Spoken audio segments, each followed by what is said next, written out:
Okay, so I've been asked by you and the other people that have written in to.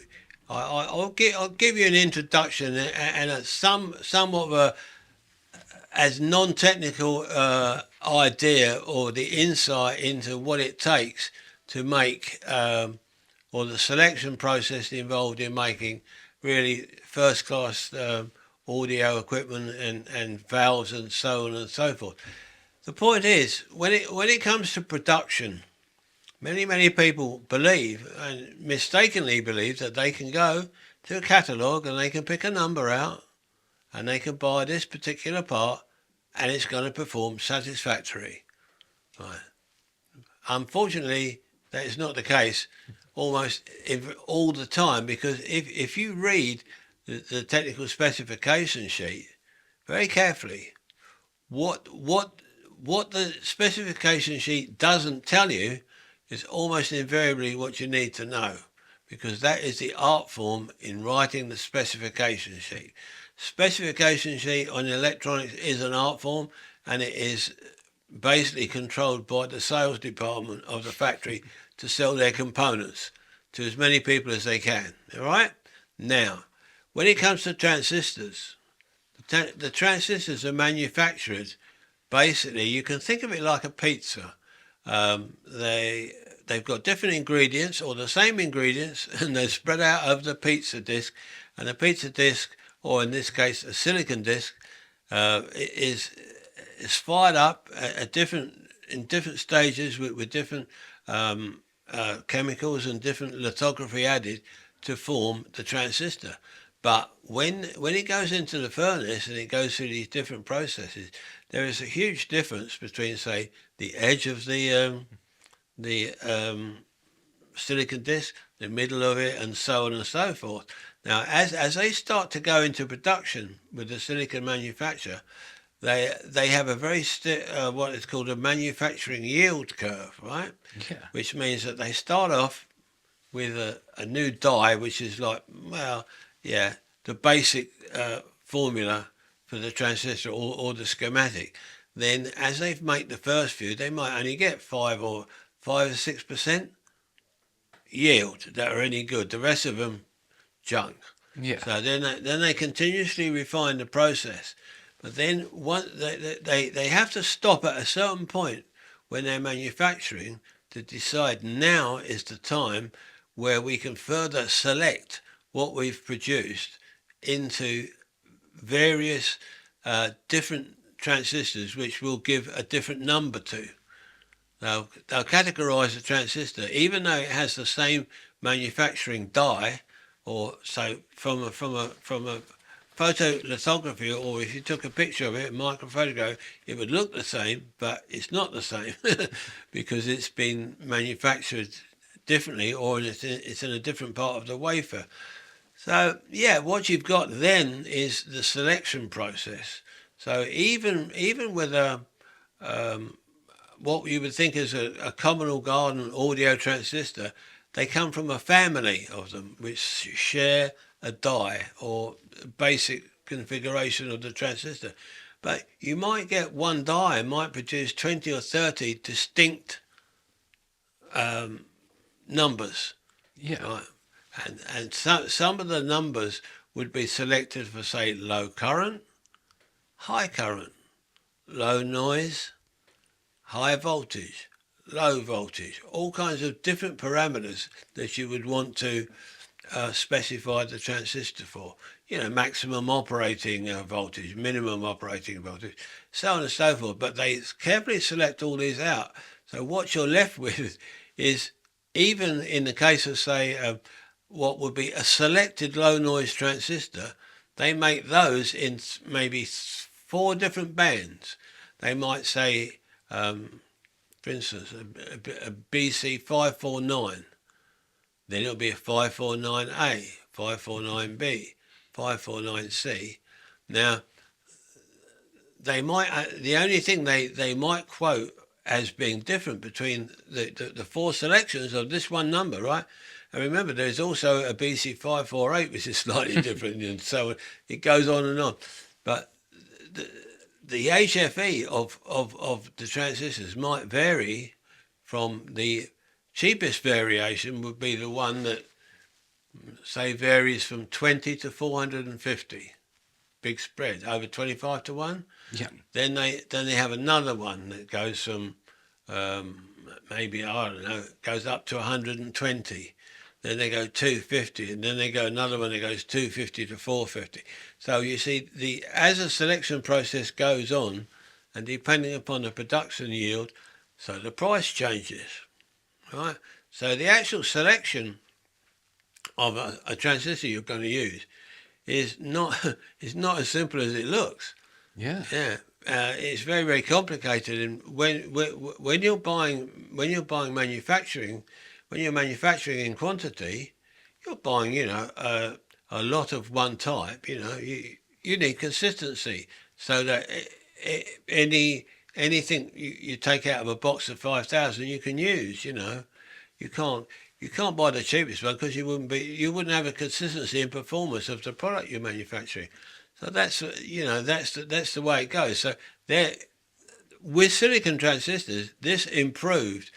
Maybe like it started to get very, very reliable around the mid-70s, right? Because in 1968 and that period when silicon transistors became like sort of readily available, that was at the beginning of the space race. Race to the moon and Apollo and all that stuff. So TI and Motorola and a few companies in America, they were the only people that actually really made good silicon transistors. Now, when I worked for the government back in the early 60s, 63, 64, the good transistors, right, cost equivalent of like over a week's wages for one. Wow. That's how expensive they were. Yeah. And then the price came way down. A germanium transistor made by these NKT transistors made by Newmarket, which is not a big manufacturer. It's a small manufacturer in England, really. It wasn't like Philips or Motorola or TI or General Electric or RCA Raytheon or somebody big. No, they were small, but the quality of their transistors varied hugely. So they were not clever, in terms of from a manufacturing standpoint, and they were expensive. And the other thing also about the germanium transistors, or the problem with them, was they had a huge temperature variation. So the transistor varied in performance with temperature greatly. It wasn't stable like silicon. So, yeah, I mean, there's you just can't say, oh, well, I've got an NKT 275 or whatever it is, and it's going to sound great. No, that's a load of rubbish. Wow. So what you're saying is then, without understanding the processes of making transistors in depth, if you're going to get consistency, if you want to build pedals, amps, you have to understand this information in order to be able to produce something. Yeah, you wouldn't even on a smallish scale to get consistency. You wouldn't even know what you're buying. Wow, so I didn't realise it was that vast. I always assume you buy something out the box. If it's electrics, there's a tolerance and that's it. No, not at all. It's an absolute minefield, I mean, it's a bit like today if you wanted to buy a replacement a valve or tube, very difficult to even know where to buy one from. And to know what to ask for and how it's going to be categorised. There's a lot of horse trading going on out there and a lot of rubbish. All right. Okay, so someone's asked, were you the inventor of the first distortion fuzz pedal Jimmy Page used? That wasn't made by Gibson, you mean? Yes, the fuzz tone. That wasn't used by Gibson. Yes. Yes. Oh, I was. Okay. How much of a factor were the long coiled cables in getting the signature warm yet glassy top end that Jimmy had? Basically, that's a myth that should be fully understood. First of all, any cable that goes from A to B has a capacitance between the hot lead and the shield, and the more capacitance the cable has, the less top end you get. Yes. So the shorter the lead, the brighter it's going to sound. Simple. All right. Next in the pedal section then, were there additional buffer stages used in tandem with the fuzz face? If so, were they before or after the fuzz? I would use in the studio with Jimmy various other electronic stages before a distortion box to not only affect the way the distortion box is being driven, because you might want to drive the distortion box with what should we say, a lower impedance which the buffer provides, which makes for a different tone from the distortion box. So it becomes, in another way, it becomes a valuable tool in the way that the distortion box is driven. Yeah, but in the studio we often used split path signal processing, which would have meant that we had a DI box and we had other boxes feeding, say, more than one amplifier as well. So you would need a buffer to successfully interface between the various electronics that were in the studio. So yeah, buffers and transparent buffers become very, very important in studio work. In fact, you know, the latest box that we produce, our direct box, you know, that we make, I mean, that's been you know, the accolades from the top guys is the best one they've ever heard. You know, I mean, friends of mine are down at Rockfield now, and they've got supposedly the best of what Rockfield's got, but they all use Roger Mayer direct boxes in the recording in the studio, if they're going to use that, you know. Absolutely. It's a valuable tool to use a buffer. It's not. It's by no means a solution to creating a tone, but it helps.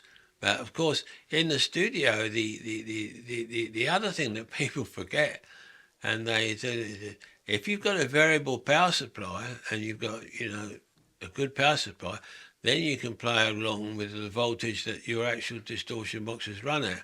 And that changes the sound of them.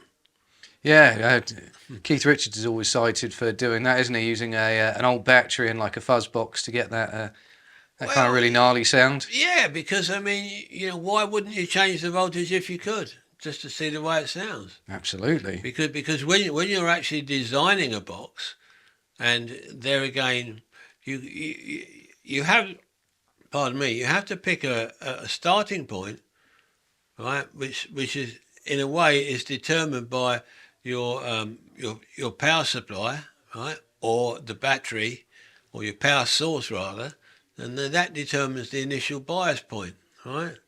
And then of course you can vary the bias point of the distortion box by using a different power supply or a different voltage power supply. Now, in keeping, we have got a lot of fuzz questions here. Do you know what fuzz face Jimmy used at Woodstock? It's the red one with white knobs, and has it ever been remade? Wouldn't have a clue. Fair enough. Many people, of course, have claimed to have it, yes. But there again, at the time, I would think what the actual fuzz boxes that Jimmy had remained that were working were ones that were around and that survived. Ones that stood the test of time. Yeah, exactly.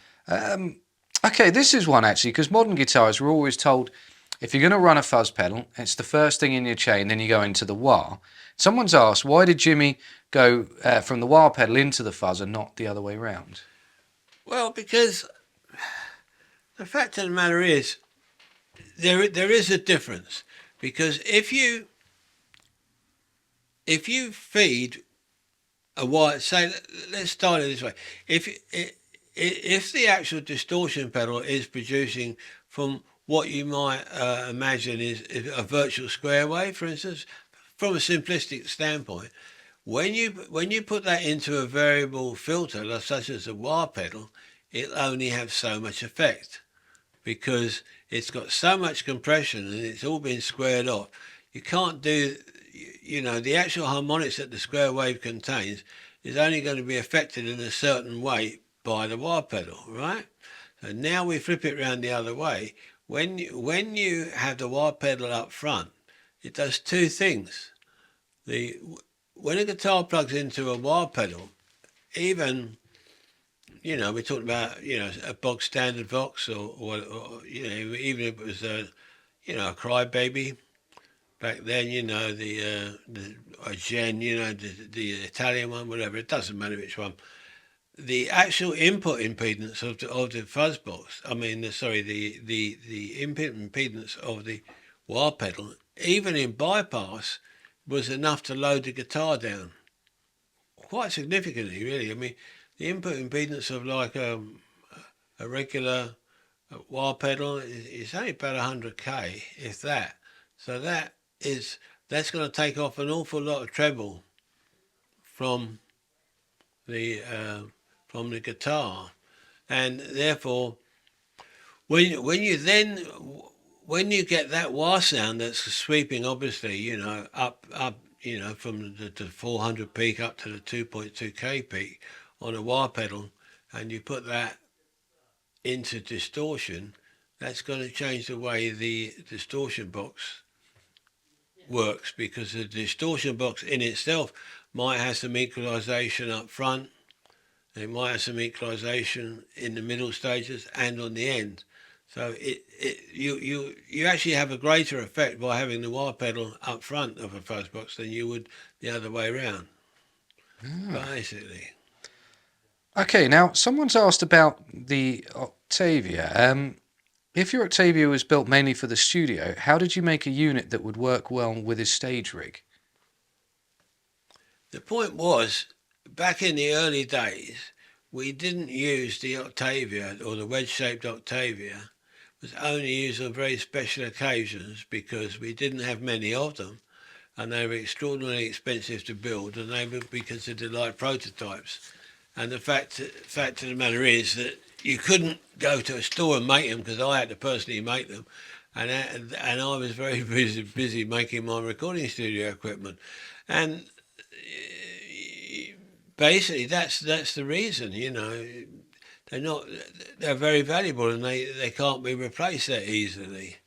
But there's no problem using one of the ones I built in the studio that on stage, because when you hit the Octavia and you're playing live, I mean, the crowd like visibly goes back when they hear that sound. I mean, so I mean, there's no difference in the sound. When you're going to make a record, yeah, you would have to make sure that particular sound was maybe not quite as aggressive as you might use when you were playing live, because you know, it's going through the recording process, and it's going to be perceived in a different environment when you're listening. Absolutely. Did you ever modify any of Jimmy's Univibes? If so, what did you do to them? Well, but back in the day, the Univibe came along quite late in the day, right? I don't think when they first came out.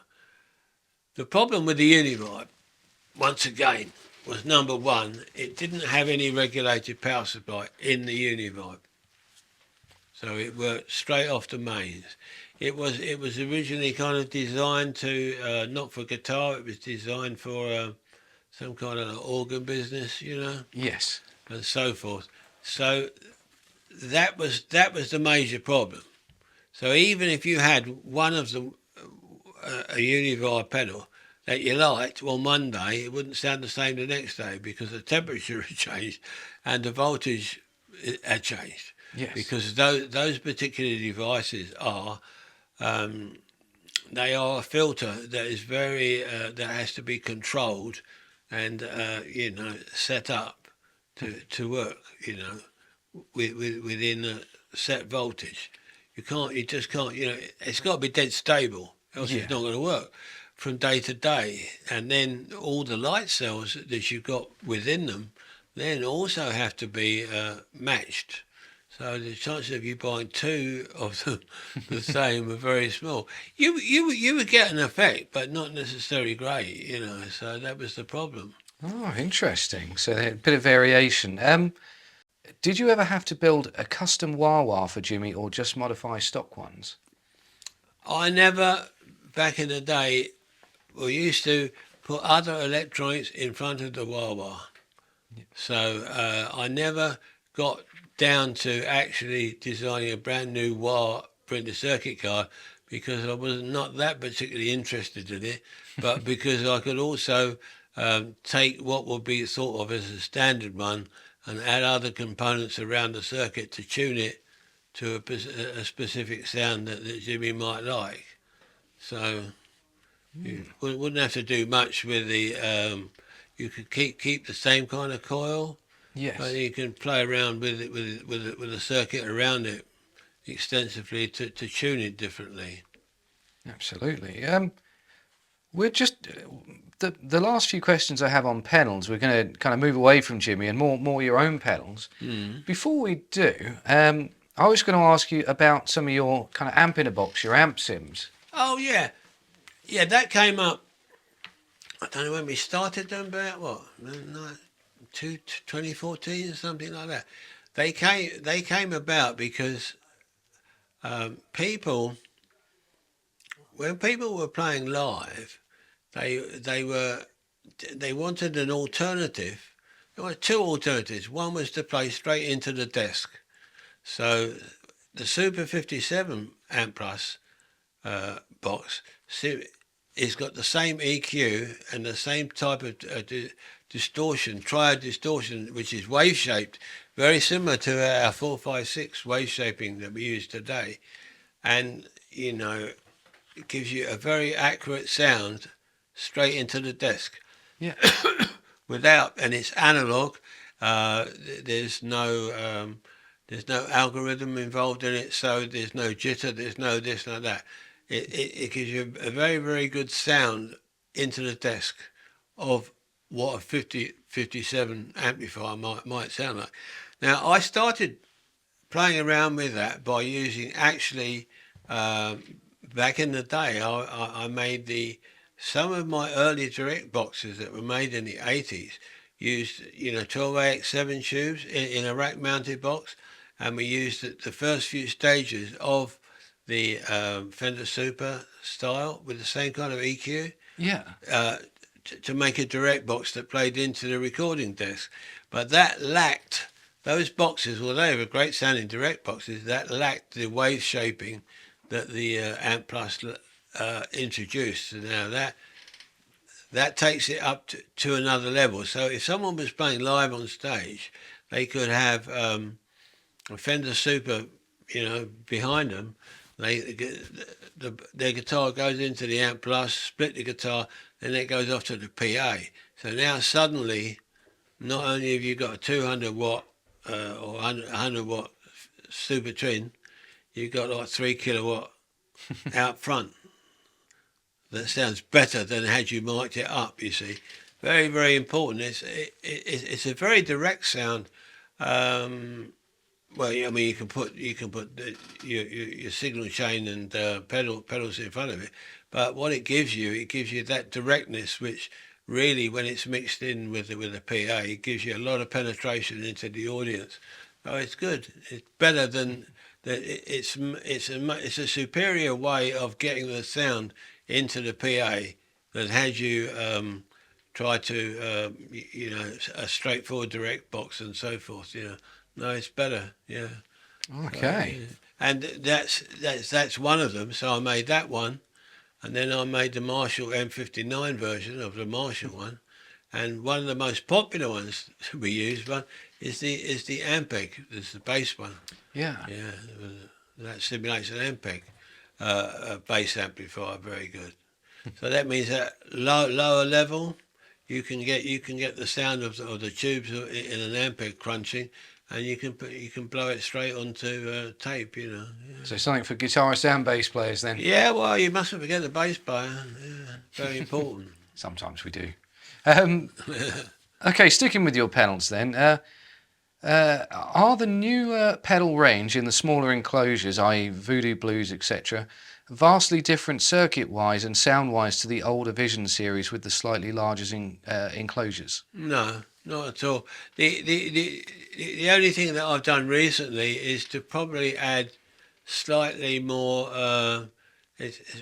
We added a stage more of power supply smoothing because upon further investigation, the actual level of some of the cheaper power supplies that people were using was getting pretty bad, you know. So it had to smooth them even more. So they hadn't improved, you know, the power supply that people were using. So someone has asked, has the Voodoo Boost been discontinued and why? No, it's never been discontinued. Fair enough. Well, that answers that. Nice and simple.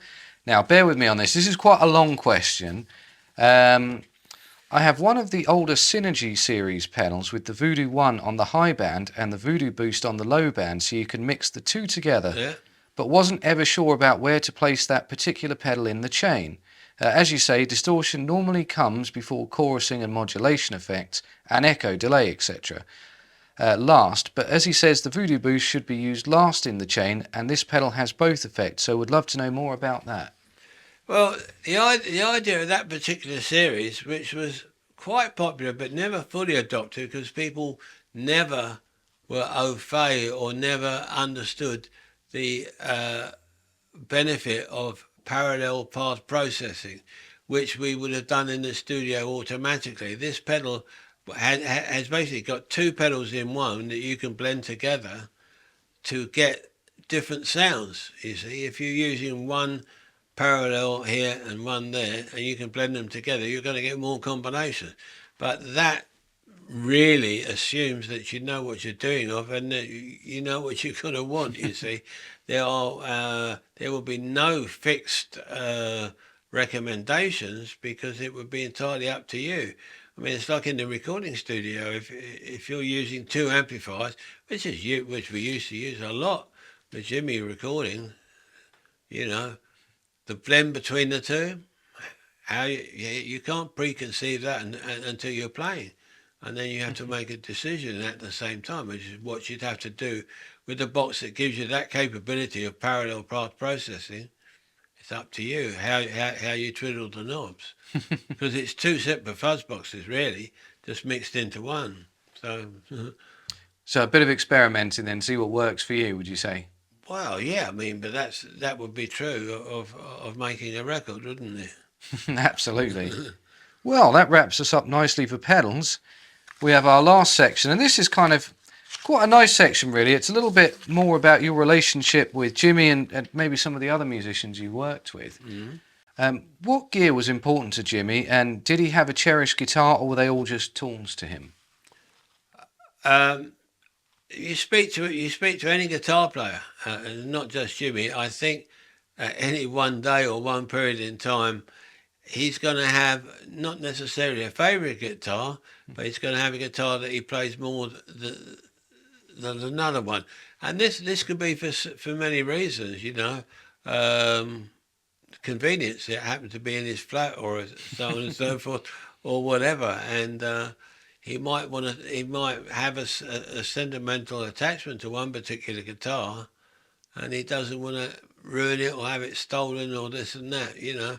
I mean, that becomes a personal thing. But when you play professionally and you're using a particular type of guitar professionally, I mean, yes, you at any one point in time, out of 10 Stratocasters that you got sitting over there in the pile, you're going to end up playing one more than another one.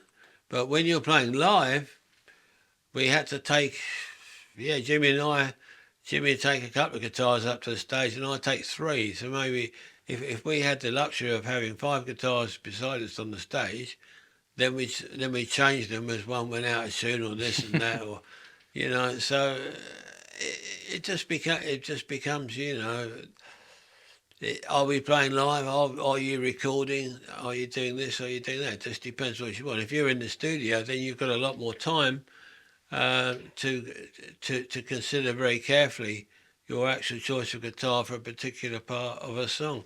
But when you're playing live, you want a guitar that's in tune, that's going to work. You know? Absolutely, you certainly do. Yeah. This is an unusual question, actually. Did Jimmy have any hearing loss? Not to my knowledge. No, I mean, he would only been 27, I guess. Well, he'd be 27, and to be honest with you, you know, a Marshall going flat out only produces about 115 dBs. It's not that loud. It's not. It's nowhere near as loud as some of the other previous bands that we've met who are pushing 130 dBs, and your eyes start blinking, and you know it's bloody uncomfortable, you know. Fair enough. Someone's asked, what were Jimmy's goals with music? Goals with music? Yeah, so that's quite a kind of broad question, I guess. What did he want to achieve from music? Well, me, obviously. Well, I mean, I had to look from the outside, even though having the benefit of knowing him. The goals would be like, yeah, it was all about getting a great sound and producing a song that takes people on a journey. We were very much on having the tune being just more than a pop song. We didn't want to serve up a pop song with a fixed, what should we say, wall of sound that didn't change throughout the song. So we would take advantage of all the technology and echo and stereo phasing and this and that to paint a picture from the beginning of the song to the end of the song. So there's no reason for just push the faders up and sit back and be lazy and say, oh, verse, chorus, solo, blah, blah, blah, blah. And the actual soundscape would not change, because that would be, well, basically boring. I mean, not very challenging. Yeah. Because Jimmy would never play the same way twice when he played live, because why would you? You know, if you can play to that, if you can play freeform to that well, and you know, it's like jazz and miles. You know, you want to react to the audience, react to the mood of the environment you're in, so that each performance becomes personal and different. And yeah, so that the goals of the music would obviously, you know, preferably to play in front of people, or as many people as you can, even when you're recording, of the right people, to get some vibe back. You know, making records, in my opinion, right, is not a one DNA process. If there's one person sitting in a little room and he's got no input from anybody else who's breathing, I don't know, I'm so sure about that. It becomes very paradoxical, because people then become their own worst enemy, because they got no one to play off of. And it also means that if you've got no people around you, it's very difficult to have the same amount of fun as you might have as if you had the correct people around you. Absolutely. And yeah. Jimmy, if I went up to the flat with Jimmy to see him and this, he'd always hand you a guitar. He'd always want you to play with him, even though you had to play upside down. It didn't matter what it was. I'll play this, play that. Let's have some fun. See, it didn't matter, because as long as you were having fun and you were interacting, because what you might think of as you know, not being what should we say, adequate, he gets something out of it. See, you get something out of it because someone's had the generosity to say, oh yeah, let's have some fun. See. Yeah, God, I think a lot of people out there would be willing to give their right arm for a jam with Jimmy. Yeah, well, Jimmy didn't consider it like a jam. We consider it's just playing. You know, you're sitting around with people playing guitar. It's not like, you know, people think jamming is taking a song and then playing it. Just because you might know how the song's going to go. So what, you know? that means that you actually learnt how someone else played it. Yeah. Now we're going to play it our way, you know. So I don't know. It's more fun if you don't know what's going to happen. Yeah, definitely. What was Jimmy like personally? Did he ever get angry, or was he quite a kind gentleman most of the time? Jimmy was like quiet, and loved to have fun and this and that, you know. But at the same time, as you got to remember, he was a paratrooper. Yeah. I mean, anyone who was, you know, part of the airborne and jumped out of an airplane, you know, he's no pushover, he's no powder puff, you know what I mean? Yeah. He could get upset, yeah. But I mean, normally quite quiet, you know. And he's obviously spent a lot of time in with the black bands and the black, whereas there's there's a lot of tough types in those bands, verging on, they're streetwise people, aren't they? They're not to be messed with, a lot of, you have to be around it. I mean, I can't explain to you, but they're all, a lot of guns involved and, swag and, just like you've seen in the films, it's just like that. Wow. Did he ever tell any jokes? Was he that sort? Yeah, in a way, yeah, but not. Yeah, he tells stories that are funny, yeah, for sure. Do you have any you can share or not? Not really. I can just pull out of a hat. Fair enough. Someone would like to know actually about any crazy stories you might have had when you went on your US tour with him. Well, we've had. I mean, this is going back into social media. I mean, we've had to. We've had to have the hotel door broken down of Mitch Mitchell several times because you couldn't wake him up. Yeah. So you had to call up the hotel and pay for a new door. They bust the door in and because he's, I don't know, he's fallen asleep or he's taken some sleeping pills. Christ knows what happened, But, things like that. I mean, other things, certain things happened on stage where the stage got stormed by people. Then it was like, like a, well, yeah, I mean, there's people trying to steal stuff. I had to recover Jimmy once when he got pulled into the audience like head first, grab his feet and put him back on the stage.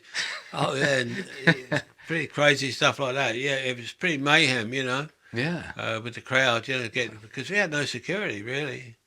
So pretty crazy.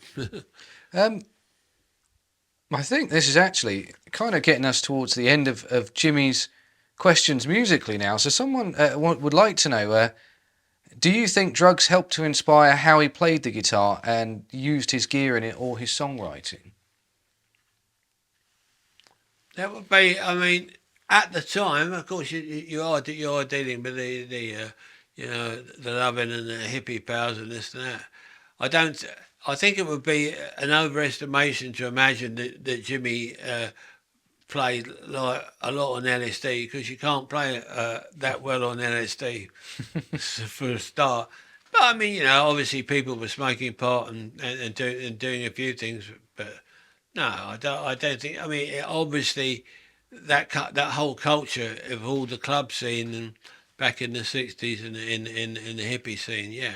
I mean, that obviously affected the way people played because of the whole environment was like that. Yes. So, do you think Jimmy had a distinction between kind of recreation time and working time? With his drug taking. He used to drink. We used to drink more than You see, you can't. There's certain things you can't do at the same time as. He was smart enough to realise, you're not going to take a bunch of pills that are going to slow you down if you want to go and perform, are you, really? Yeah. So you wouldn't want to do that, for instance. So, yeah, there would be selection of your choice, Somebody wanted to smoke a joint, yeah, or a bit of hash, I guess they did that. But you can't do too much of that because you can't perform. You can't.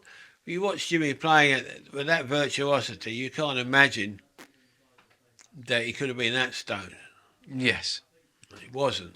Well, do you think without kind of this question is sort of tied in with the last question, but we kind of covered the drugs section of this, but can we make music like that without drugs and rebellion? And do you think Jimmy could do it if he was alive today? I think that is a bit of a. It's almost an irrelevant question because who's to say what you could do? Fair enough.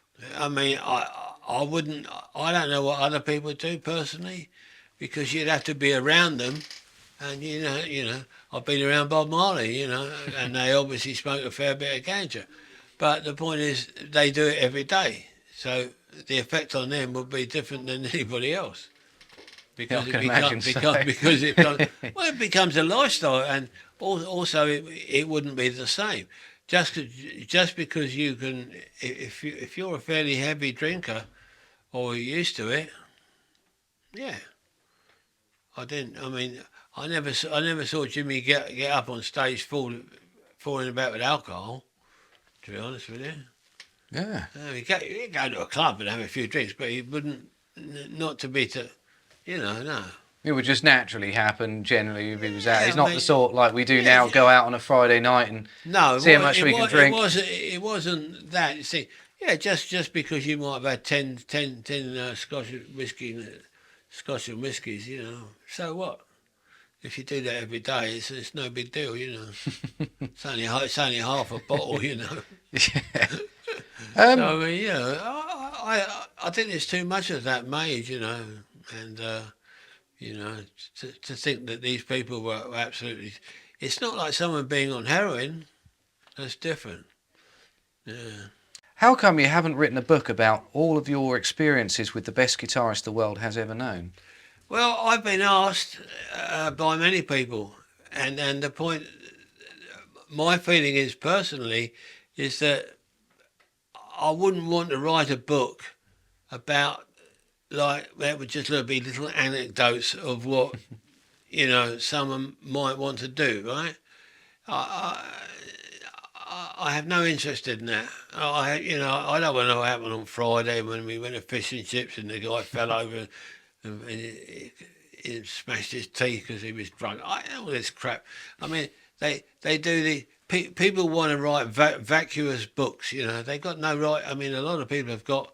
Well, I mean, they've got every right in the world to write any kind of book they want. Yeah, for sure. But at the same time, I don't particularly want to read it. So the point is, if it doesn't live up to what I might want to think, why would I bother to do that? I mean, isn't it much better to help people make great music and then sit back and then leave it at that and say, well, look, here, you've got some nice tools there. Now it's up to you. It would be like a painter, I consider myself as like, in a way, like a race car mechanic, but except I help build the racing car. So, yeah. So if someone wants to win a race, good car. If you can drive it, you'll win. If you can't, you won't. It's that simple. So it has to be down to you. It's not down to the it's not down to the equipment. It's not down to any of it. It's down to the actual the desire of the person using it. And I'm more interested in helping those people, in any way I can for them to achieve their maximum potential for themselves, from what they're capable of doing. Not for me to tell them what to do, but to, open up the avenues of what they could do, I mean, the same thing as people say, well, why are your pedals popular? I said, well, quite simply, they're only popular because when people plug them in, they like the way they sound. Yeah. So, do I need to say any more? Not really. I mean, I don't need to tell people how good they are. Other people tell me how good they are. And it's better to have it that way, I think, than the other way round. I mean, it's like you, and the store selling guitars. You've got all these guitars up there, fantastic guitars, but can you play them? That's the next thing. You can serve up a great choice to people. You can guide people, but that's all you can do, isn't it? Very true. Roger, really appreciate you coming down to answer the questions. There were some really good ones in there as well. I think you answered them beautifully. So thank you very much. Oh, good. Well, always fun. I have something to say. When you were asking about the difference in the sound from the '60s and from now, you definitely you should talk about the fact that the way things were recorded. Oh yeah, we should put that in there. Yes. Do you want me to ask the question again? Yeah, I forgot that. Yeah. Multi-track, and people. Let's do that. Yeah, because thank you, Connie. Yeah. Okay. All right.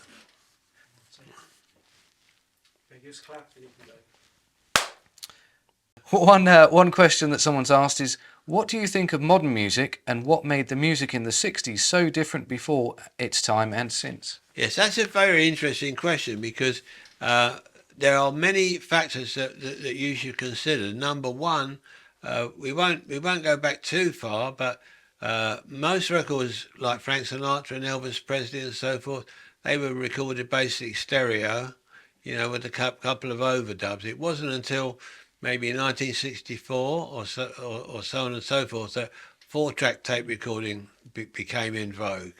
In fact, the early recordings done by the Beatles and, say, Jimmy with Are You Experienced were all 4-track. Right? Now, stereo radio had only just come into vogue around 67 to 68. Pardon me.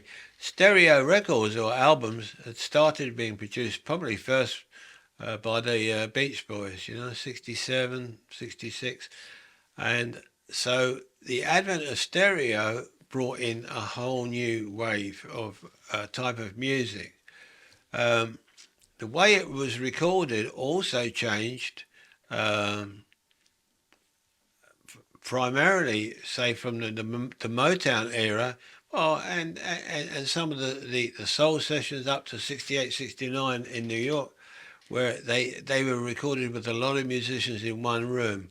So you've got a composite performance from, the rhythm section, bass, drums, so on and so forth, a piano, all in one room, which meant that it was very efficient to record, because not only could you get, in a 3-hour session, you could get at least 2 songs done, including the vocals. You could also get a particular identifiable sound from a particular studio because of the way it was recorded, because of the physical arrangement of the musicians in the studio.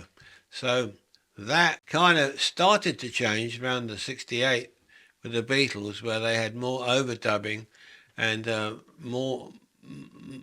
The music wasn't recorded quite in the same way of having more musicians together. It was more fragmented, where someone would come back on another day and overdub and this and that. Of course, the fact of the matter is, when you have that scenario where people think that they can, put it right in the mix or put it right on another day, then you lose the continuity of the performance that was captured in a lot of the early records. You must also remember too that the actual recording cost in 1968, recording at, say, Olympic Studios, was £38 an hour in 1968, when a pint of beer cost 12p. Wow. So now you're talking about 250 pints of beer an hour to record. Yeah, pint's about £6.50 now, I think. Exactly. So it was very, very, very, very important to rock up at the session and do it. You're not going to come out there and you cannot. No one could afford at that kind of prices to mess around. You got to be professional. You got to do it. You know what I mean? And the other thing was, of course, is that because everything was recorded onto tape back then, you've got the valuable fact, because it's recorded on tape, it imparts a certain quality to the recording, which means that the large peaks that occur all get compressed by the tape and the tape process, and the tape process imparts a very warm sound to the actual recording. Now this has come full circle, because nowadays people are very dissatisfied with a lot of the digital sounds, right? Now, I'm fortunate enough to have seen the advent of CD players being introduced, and the CD recordings, the whole gamut in the New York recording scene and the English scene too.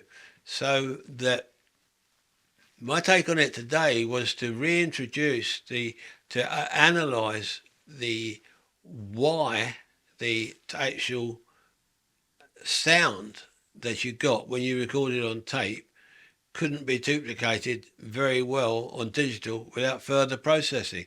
And this came up with me developing maybe 4 years ago the 456 HD process, which duplicates and wave shapes the waveform to impart the same characteristics of recording had you had using, the best quality tape recorder back in the day. And it's been very successful. We sold over 700 units of that, and it's been used on a lot of hit records so far by good artists, Daltrey and Proclaimers, Manic Street Preachers, all kinds of people from different countries who are using it, Royal Blood, and I don't know, a bunch of people. But the point is that people can hear the difference, because why the people got upset was when someone heard a record from the, they call it the golden age of records, whether it was Zeppelin, whether it was the Isley Brothers, whether it was Stevie Wonder, they were direct transfers from the master tapes onto CD.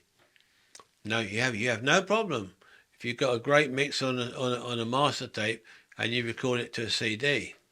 But you do have a problem if you're trying to record straight onto a DAW without any form of wave shaping, because the actual dynamics that occur in a natural acoustic environment, when you try to record it digitally, there's some severe peaks that you cannot get through. You can't use a limiter on it because it's too fast. You can't do this. There's a lot of things you can't do with digital, which were all problems that were apparent when people tried to record digital back in the 1980s. So, as I said, most of the great recordings, people often ended up recording on tape first, or mixing to tape, because they couldn't get over that bridge of the digital conversion, which was caused by the anti-aliasing filter. I've written a few things about it, but it's very interesting because people can hear the difference immediately. Yeah. With that, and that's one of the problems that you've got now. When you listen to a lot of modern music, there's a top end on the modern music that almost sounds like cardboard, very abrasive. It's not very musical. And the other thing is, of course, is that the algorithms that they use on plugins and so forth don't really work, because music, right, almost by definition, it's not a symmetrical waveform. A bass drum, for instance, has obviously got a peak in the bass drum when you hit the bass drum that's significantly louder than the rebound from the bass drum, and this is true of many acoustic instruments. So that the waveform in music it's called asymmetric. It's not symmetrical like a sine wave, and most of the algorithms rely upon the waveform being symmetrical, and it's not symmetrical. And that's another thing about music. Music is not a symmetrical waveform. That's almost a definition of music. It's like every cycle of music is different than the one previously. So there's quite a few mathematical processes that you cannot apply that don't work very well. Feedback, and there's quite a few of them that don't really work that well. So you've really got to know your maths and your physics to even be able to approach to make a good recording, because it's not that easy. If it was that easy, everybody would just buy, I don't know, a cheap little mixer, and it would all sound great. It doesn't.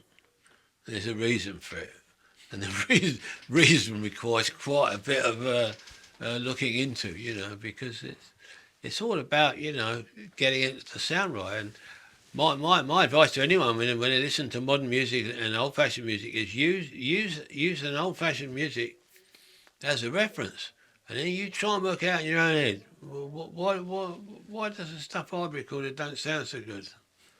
And then you start looking at yourself. It's not, the answer does not lie in a plug-in. It does not lie in a bunch of half-truths told by the sales pitch of everyone who's trying to flog you something, which is a bit of software.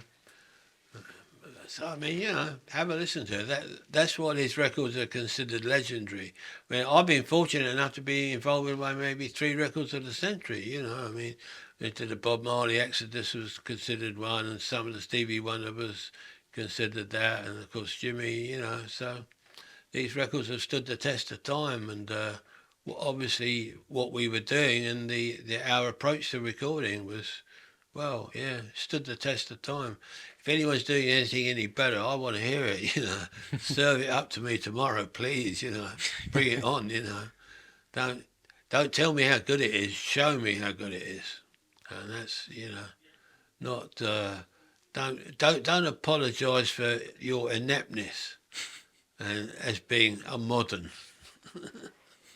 If it sounds like shit, smells like shit, and you step in it, it probably is shit.